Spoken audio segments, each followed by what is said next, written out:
Hello children, let us continue with the explanation of the lesson Intellectual Rubbish.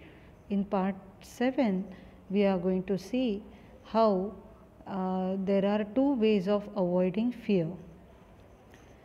One is by persuading ourselves that we are immune from disaster, and the other is by the practice of sheer courage. Children, courage can move mountains. Similarly, if we have that strength, that courage, that willpower in our mind, we can overcome the fear. Fear of any particular subject can be overcome by doing practice, by clearing your concepts. It's a small example which I wish to you, because there are so many students who fear some or the other subject. So and the other one is, the latter is difficult and to everybody becomes impossible at a certain point. The former has therefore always been more popular. If you are courageous, naturally you can overcome such kind of fear. Primitive magic has the purpose of securing safety either by injuring enemies or by protecting oneself by talismans, spells, or incantations. Now children, what is a talisman? Talisman, it is an object, typically an inscribed ring or stone that is thought to have magic powers and to bring good luck.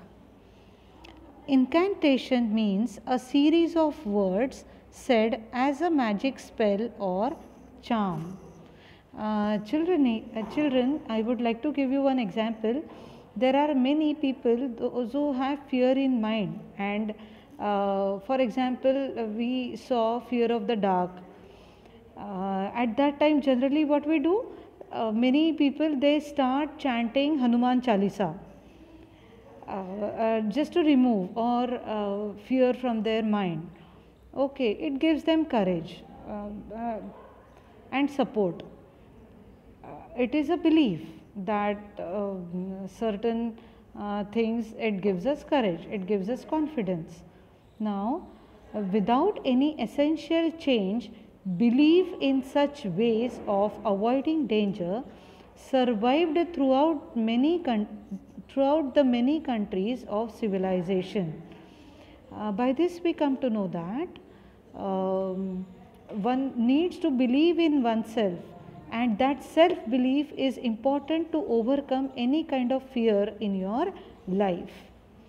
Science has now lessened the belief in magic, but many people place more faith in mascots than they are willing to avow.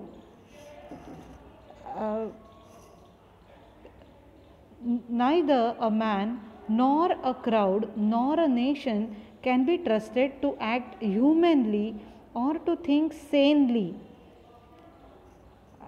under the influence of a great fear.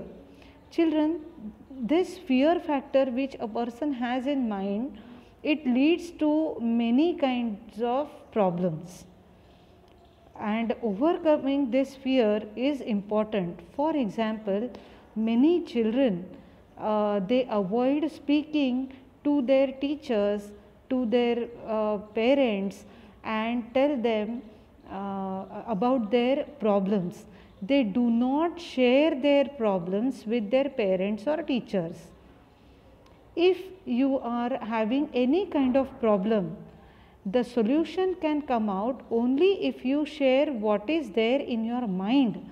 It can be fear of failure, it can be fear of dark, it can be any kind of fear. You can come out with this solution only when you discuss with your parents.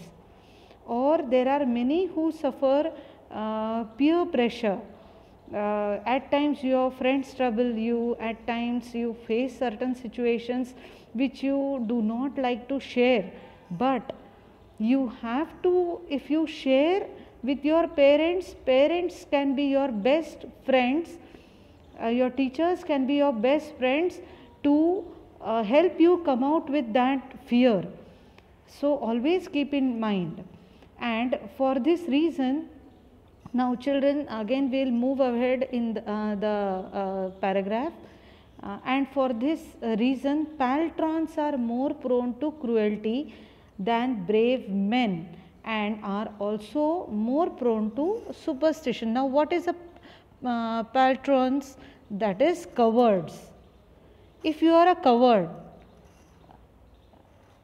then it will be very difficult for a person, and that person may act in a cruelty or may become more superstition. You become more prone to superstition. So one shouldn't be a coward, one shouldn't get frightened. Instead, face the situation boldly and share whatever problems you have with your parents or with your friends or teachers, so that you come out with that solution. Next one is, but we have been getting too solemn. Superstitions are not always dark and cruel. Often they add to the gaiety of life. Now what is gaiety of life? The state or quality of being light-hearted or cheerful. Many times there are certain beliefs that it is said that they are good in overcoming the fear. It can be always, it is not dark.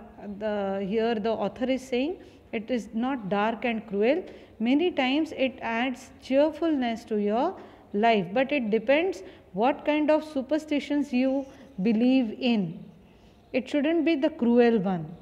I received once, I'll continue, I received once a communication from the god Osiris giving me his telephone number. He lived at that time in a suburb of Boston. Although I did not enroll myself among his worshippers, his letter gave me pleasure.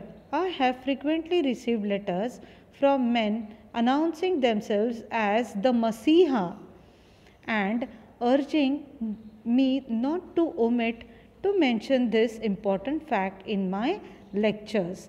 Now children, what they do is, there are so many people, those who believe in God and those who chant and spell and do so many things and prove that they are near to God.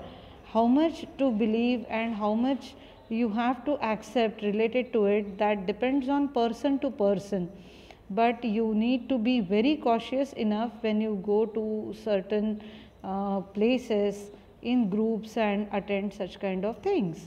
So the clarity of thought has to be there, that minimizes a person being superstitious, coward, and be courageous. I'll continue in the next video the remaining part of the lesson.